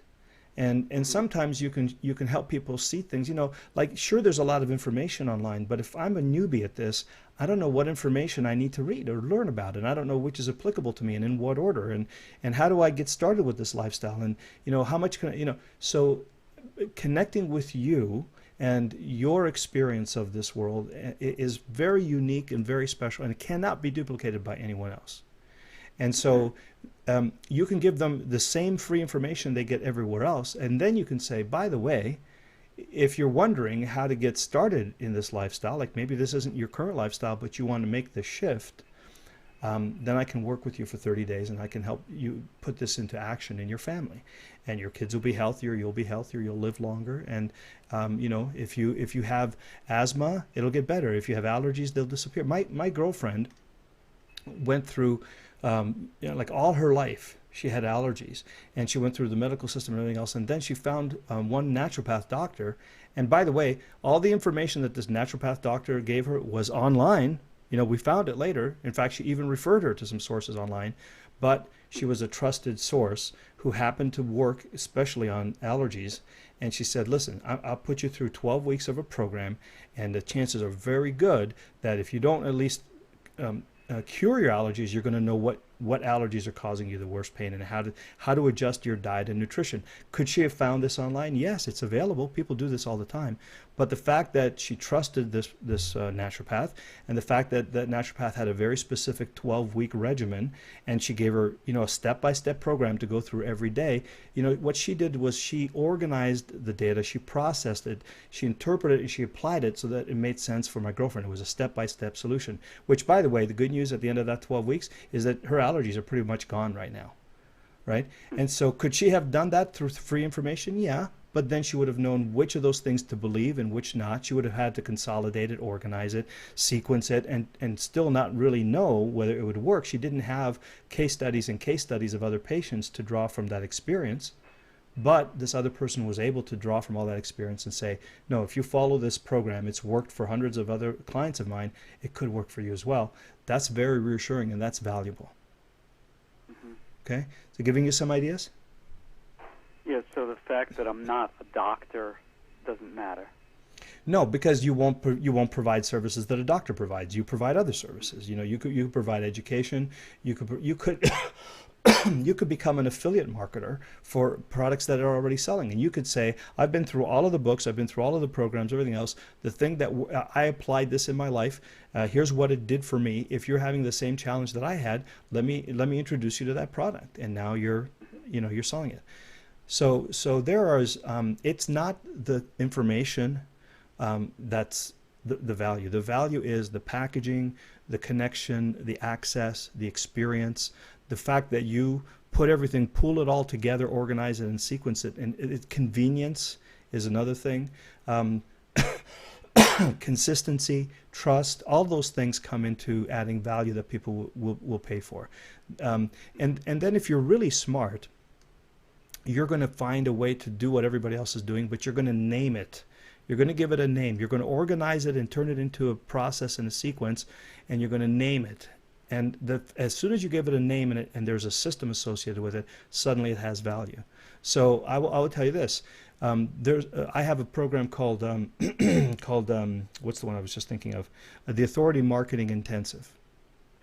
Now, the Authority Marketing Intensive is essentially, I work with you for 30 days in a group coaching format to get your website presence online, because when I interviewed my folks, my audience, they said, I don't know, how to get a web page. I don't know if I need a squeeze page, a landing page, an autoresponder. I don't know what order to put them in. I don't know what I have to focus on. I don't know what niche to do. So, but is that available all on the internet? Sure. There's lots of free information that shows you how to find a niche. Lots of free information that shows you how to do a squeeze page. Lots of information that shows you how to install a blog. But what I did was I said, okay, I'm going to help you make this work for you. So I'm going to help you define a niche, and I'm going to help you walk through selecting it for you. I'm going to show you how you will get a squeeze page up. I'm going to give you the tools that I use and trust, and so you don't have to experiment and work and research and wonder, and you don't have to get somebody to teach you how to use it. I'm going to show. In fact, I'm going to install it for you. You're going to give me the content, and I'm going to have somebody install it for you. And after that, I'm going to show you how to do the blog, and then we'll write the autoresponders. And at the end of that 30 days, you will have that entire system in place. And I will say, have you been able to do this? And they would say, no, I've been trying to do that for 1.5 years. I said, great. I will work with you in group coaching format, and that'll be. And how much do you think I sold that experience for? Pretty expensive. $1,500. We put 50 people on there for $1,500 with information that essentially is on the net. I mean, right? But I did all the research to find the tools that would work, and I have all the experience to know what opt-in page designs really do work, and I have put it into a system, and I named it the Authority Marketing Intensive, and I packaged it as a 30-day experience, and suddenly it's not just free information. It's a solution to a very big problem that they have, which is that they're frustrated that they can't figure out what to do first and how to get, an online presence that's going to make them money. So it's very, very doable. Just need to be, thinking about what can you do to help them solve their problem. Is it convenience? Is it access to you? Is it coaching? Is it a program, a structure? And the more that you can share with them what you uniquely know, especially from your research, from your experience, and then package it in a way that step by step teaches them and then helps them to create the outcome that they want, that will have value for sure. So the only question is, what is the problem that people are having, other than the expensive, organic food being more expensive? That's the process, right? You want to dig into what the outcome is that they want. What is their, why do they even want to think about organic food? And sure, you may want to talk about the fact that it's more expensive, but why? I mean, a lot of people buy organic food, so they do it for a reason, right? They do it to be healthier. They do it to live longer. They do it because they value the lives of their kids, because they value the sustainability of the planet. I mean, so there's all sorts of reasons that they do it, but then they have the question of, how do I do it in a way? Like one of I can't remember which one it is, but one of the best programs I found, I wish I could remember where this was, but it's basically how to live organically, but pay. What's the opposite of organic? Like there's non-organic. Yeah, okay. So it was a program that said how to live the organic lifestyle, but only pay as much as the non-organic lifestyle. I mean, because if cost is the big deal, and you can show them how they're not really spending any more money by going organic. Definitely do that. Yeah. Mm-hmm. Awesome. So there's a great opportunity right there. Conventional. Yeah, thank you. right. Yeah, Gail just said conventional. Exactly. So how to live organic on conventional prices. Nice. Okay. Thank you. Getting some ideas? Nice. Yeah. Beautiful. Yeah. Never look. the free information online is gonna multiply exponentially every day, and that is actually an opportunity for us as information marketers, because we get to do the research, synthesize, organize, sequence, package, and help people actually use all of that information. That's overwhelming. If you can remove the overwhelm and just give them exactly what they need in a step-by-step way to accomplish what they want, then you're providing a very valuable service. Great. Thank you, Lou. Yep, you're very welcome. Great question. Thanks for asking. Okie dokie. Now, who else? There was somebody who sent me something a while back that I promised to get to tonight.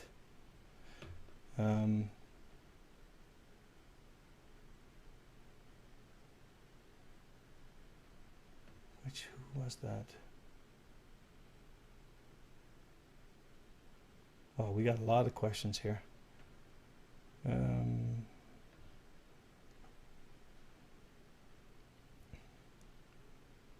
Okay, I'm going to go through them. There was one I promised I was going to answer. I'll probably recognize it when I see it. Bear with me here. Oh, this is a quick question. John says, you mentioned in our coaching call there's a free version of Market Samurai. I wonder where I can obtain it. Okay, so free Market Samurai leads to the site where a trial can be downloaded, not a real free one, but it is free. But what happens is that if you don't upgrade to the premium version at the end of, I think, a month, then some of the functionality will be disabled. But then you can keep the keyword research module for free. So this is how it is. That's the place to get it. By the way, it's Samurai, not Samaria, but you know that.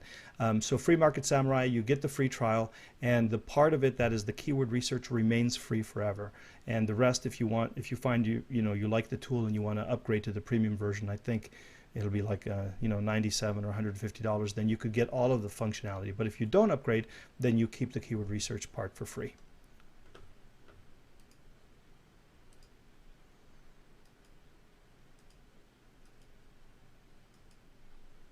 This is the one. Okay, good. Okay, I'm currently taking the Action Coaching Club course, and in my last one-to-one session with Ellen McDonald, 3 questions came up that she assures me you can answer. Thanks, Ellen. I appreciate the confidence. And she's very kindly giving me your email address. I live in London and regularly enjoy your recordings. They're excellent, by the way. Thank you. I appreciate that, Mike. But very rarely do I get a chance to attend your live Q&A. So the 3 questions are: a timing plan. I'm currently putting my business plan together and I need to factor in a timing schedule. How long does it take on average to put a video information program together? I'm thinking about something like the Guru Blueprint. Working on it, would it take 3 months, 6 months, a year? And what realistic timing schedule should I set for myself? If I start today, then when could I anticipate seeing sales? Okay, well, I have nowhere near enough knowledge about you, your resources, your skills, your experience to be able to answer this question in any kind of significant way. Because, for example, the answer, if I answered that for myself, would be probably a very different answer than someone who, for example, had never done a video program before and didn't have any marketing funds and didn't have a network and access to partners and so on. So part of this question is going to be really dependent on where you are in your business. If you're just starting out, I would probably err on the conservative side and make your plans to be it really depends on, to me, it kind of depends on how quickly you can build a list of qualified people. So if you had, enough money to get 1,000 or 2,000 people on your list, and then you knew the market well enough that you could promote an event to them that they would buy, literally within a month you could be making money selling workshops.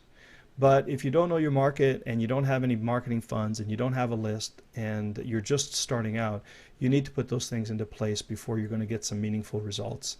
And so I cannot give you a guideline or an average. There's no such thing.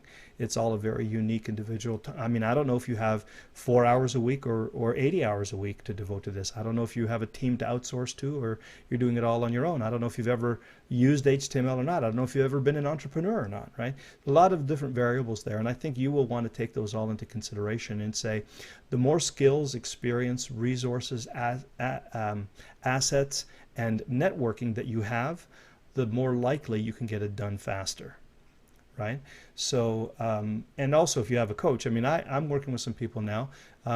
Usually I have one gal who was part of our group, I think.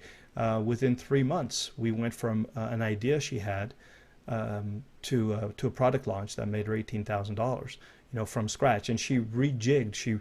We had to rework the avatar 2 or 3 times in that period of time. So we spent those 3 months building a list. And but she had expertise. She was very, very well known. She had a lot of depth of expertise in her industry. She had a lot of connections. She was recognized as one of the few people in her field that could do that. What she was doing was music licensing, and she was, very aggressive. She hired me, number one. She paid for advertising to build her list, and she really networked very aggressively. And so within 3 months, she did her first workshop, video based, and sold out. She sold like I think $300. She sold like 80 seats or something. I can't remember the numbers. It was about almost $20,000 worth. Her very first product launch with a reasonably small list. So that's just an example, but it certainly is not average or typical. There's really no such thing. All I can say to you is take an inventory of the things I mentioned. Your skills, your experience, how many people you know, how big your list is, how much money you have, how much time you have to devote. And for every one of those things that you aren't at the top of the list or at the top of the rating in that area, give yourself a little extra time to make things happen.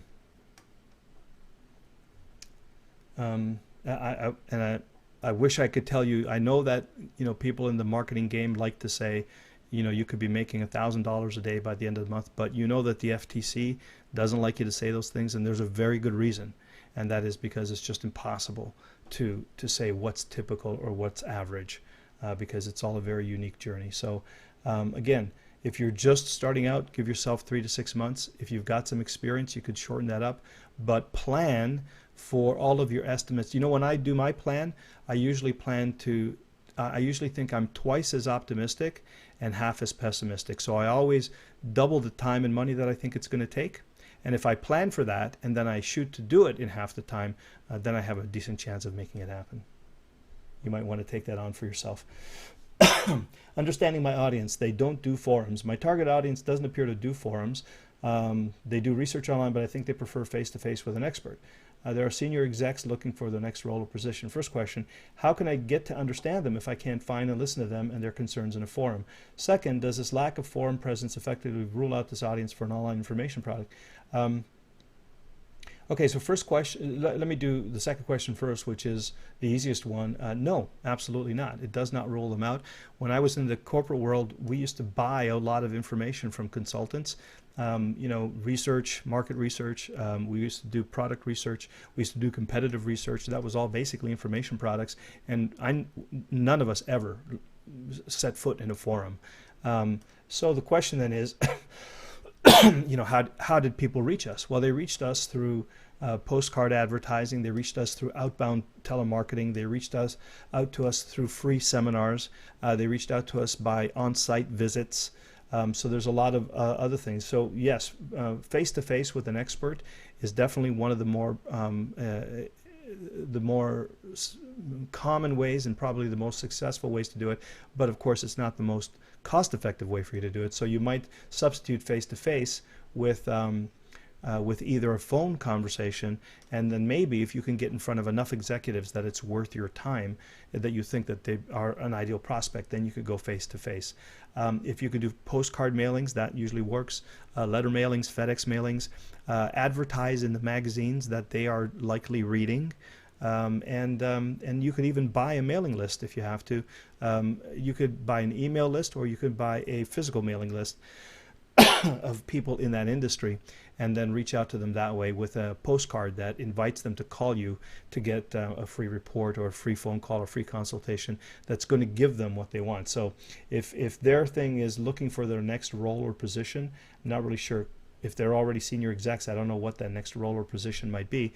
But if that's the outcome, then you could say, I've got a special video and report that will show you how, the 3 steps that you need to absolutely take to make sure that within 6 months from now you're perfectly positioned to be promoted into your next role or position, or you will have clearly identified what your next career move is for you that's going to leverage all of your skills, talents, and value.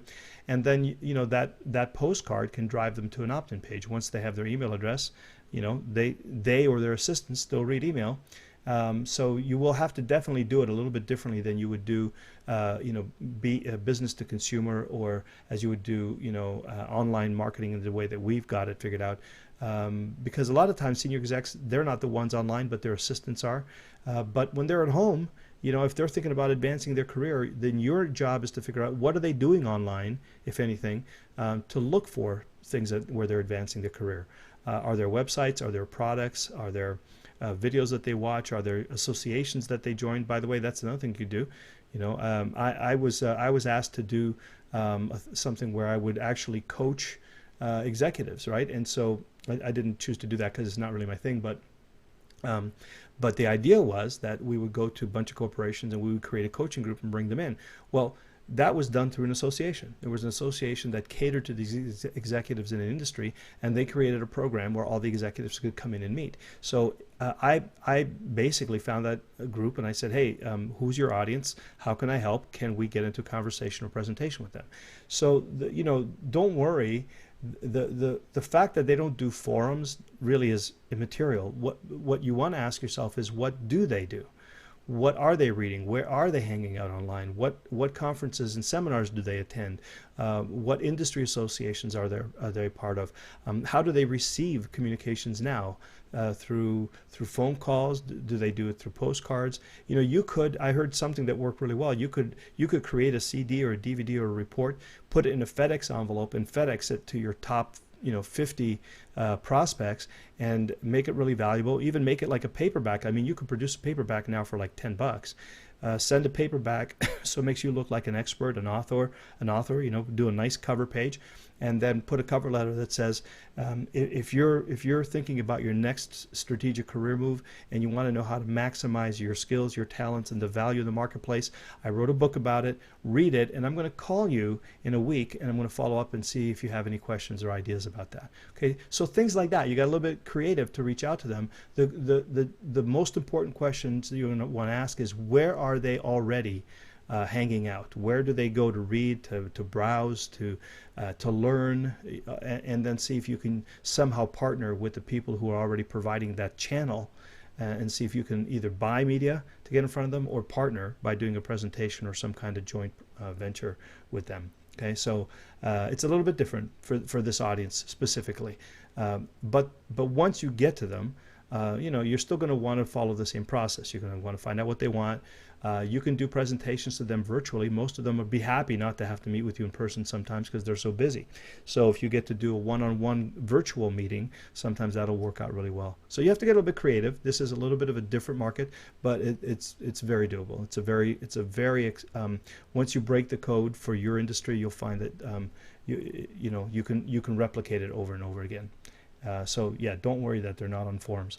Personally, the other thing you could do, by the way, is find out who your competitors are, find out where they advertise, and model the things that are working for your competitors initially. Okay, when Eben records his videos, how does he adage? That's an interesting, I don't know what that word is. How does he adage? Oh, you're English. Okay, London, England. That's why you have such a great command of the language. Okay, so how does he, is this adage or adage? To deliver the content so effortlessly? Has he written a script and memorized it, or is he reading from an auto cue, I guess that you mean like a teleprompter? Or is it more informal than this? Does he instead work from a list of key areas and effectively talks around the subjects, knowing the subject areas as well as he clearly does? I don't really know, because I haven't seen that part of his process, but from what I have seen and what I have heard, I'm pretty sure he doesn't have a written script, and I'm pretty sure he hasn't memorized it, but I'm also equally sure that he's done his research very thoroughly, and he has a very clear idea of the framework and the structure that he wants to follow, and I'm quite certain that it's not memorized, it's not scripted, but it's very well. He clearly and very well understands what it is he wants to say, and then in the products that he's been doing recently, well, he's got a PDF file of notes to work from, and he has the presentation screen in front of him to prompt him, and I think you'll find that is probably the way. That's the way I do it. In fact, I don't even do it as that structured. I'm even more free flowing.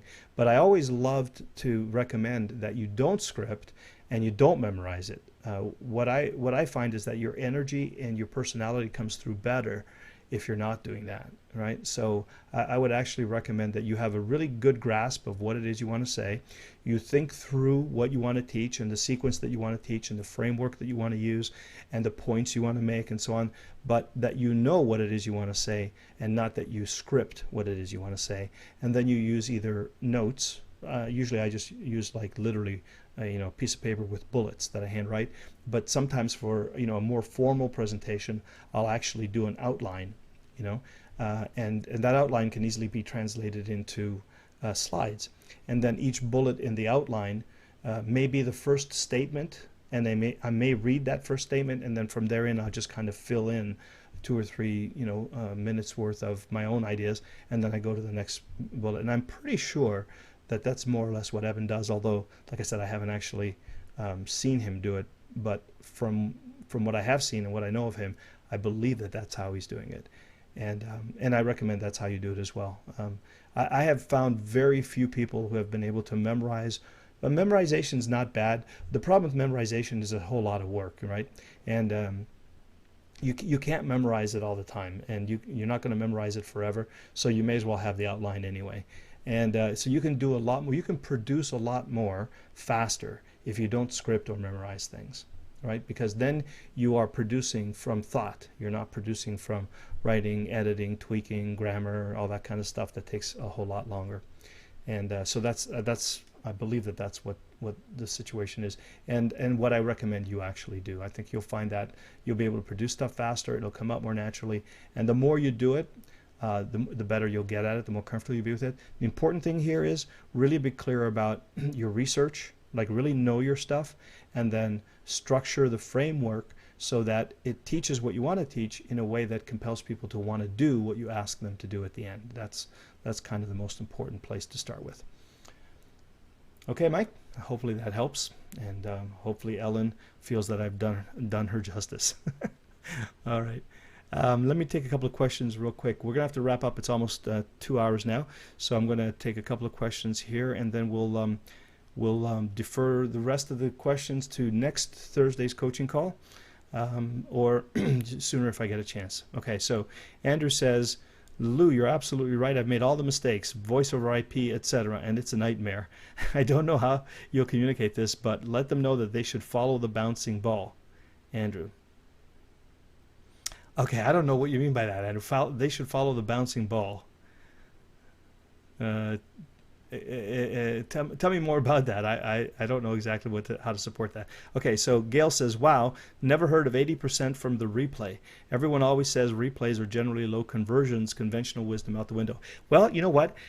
Gail, it's an interesting thing. I did not get as much response out of the replay for a long time. In fact, and I'm working with a handful of clients over the last few years, and we consistently found that we worked really hard to get people on the live call, because we found that it was 80% of our sales were done on the live call and very few on the replay.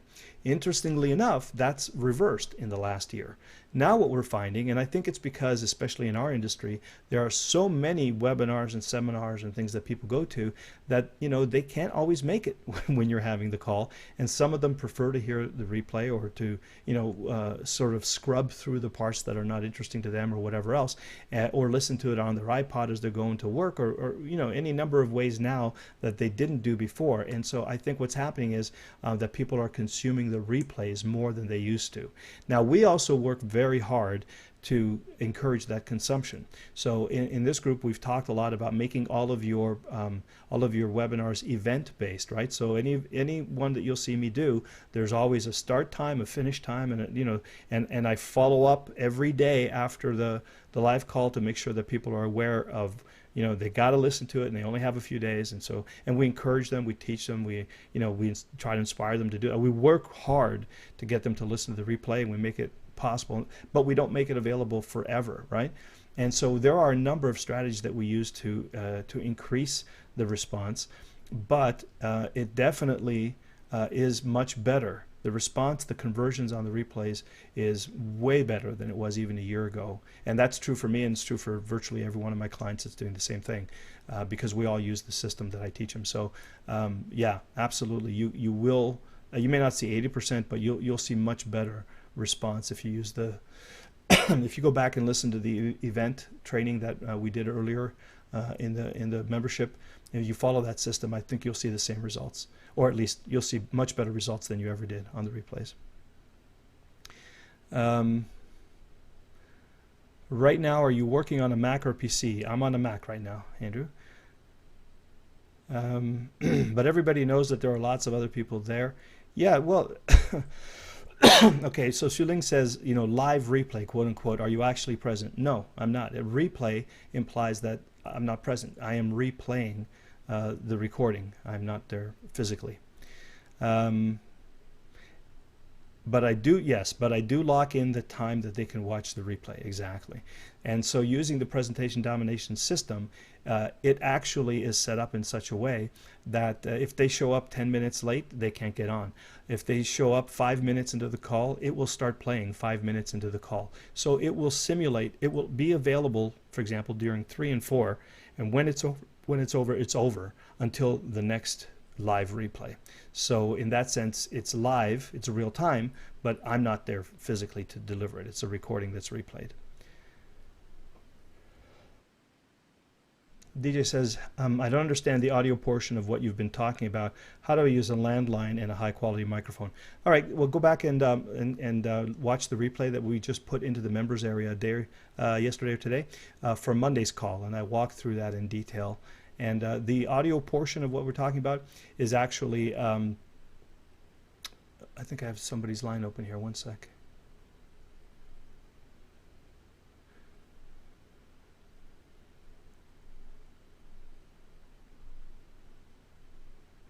And the audio portion that I'm referring to, DJ, is is that service that we use for conference calls, which is carefreeconferencecalls.com.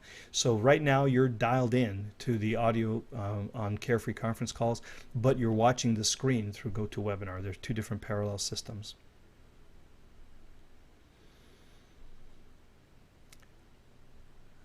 Okay. Michael says, Eben never says or not once. Yeah, actually, that's true. He does a really good job of that. And I think part of it also has to do with the editing. And I also think, listen, Eben has worked really hard to hone his presentation and his speaking skills. This is, I mean, he's good at it naturally, I think, but he's also worked very hard to get very good at it. And he also has a very measured pace. And with a measured pace, sometimes you can find that like I speak very quickly, and so I will tend to have a lot of ums and ahs and things in my presentations. And I've just kind of come to accept that that's kind of the way it works for me, and I'm okay with it. But if I had to do something that was like, it had to be a very high-end product, and it was really important that the presentation was flawless in terms of the verbal tics, then I probably would slow down. I probably wouldn't talk as quickly. I'd probably talk at the pace I'm talking now. Pause a little bit more frequently, and find that I don't have to say and as often. Okay, so slowing your pace down and being a little methodical helps a lot. When I'm in this mode, especially coaching, I'm kind of channeling and streaming, and I'm very spontaneous, and so there will be a lot of verbal tics, and that's okay. If it was important for the product, then we would probably have somebody in editing go back and edit out all of those things. So part of it is Eben, for sure, and part of it is post-recording editing. That's the secret. Okay, well, you guys are very active. There's a okay. What Andrew means by follow the bouncing ball means just loo it. Got it. All right, so step by step because they'll save themselves a ton of time, money, and heartache. Yeah, okay, I got you. So Andrew is supporting the notion that you follow the recommendations that we're making on these calls because I have gone before you. I have, I'm the pioneer, the guy that they say has arrows in his back and has his face in the sand. So I've walked that journey for you, so that you don't have to. So just loo it, as Andrew says. I like that, Andrew. Good job. This interesting question says, when people send in the email on the live replay, quote unquote, do you respond to it later? Yeah, I actually did. Now here's what happened. There was a time during that recording that who was it? Ryan. There was a time that Ryan said something like, "Okay, I just want to make sure you guys are all with me. So type yes if you're with me." And I didn't go and edit that out or anything. I didn't spend a lot of time editing. I just kind of produced it in online. And so what was happening is I was getting a lot of emails that just said yes, yes, yes, yes. Hundreds of emails. I'm going, what in the world is that all about? And so that's what it was. It was people actually typing it in. But occasionally people actually typed in a question about what was going on. And so I just answered it. It was if they entered their email address. And so they didn't hear the answer to the question live, but they got an email with their answer later. Okay, excellent. So okay. So some of these questions I think we can skip.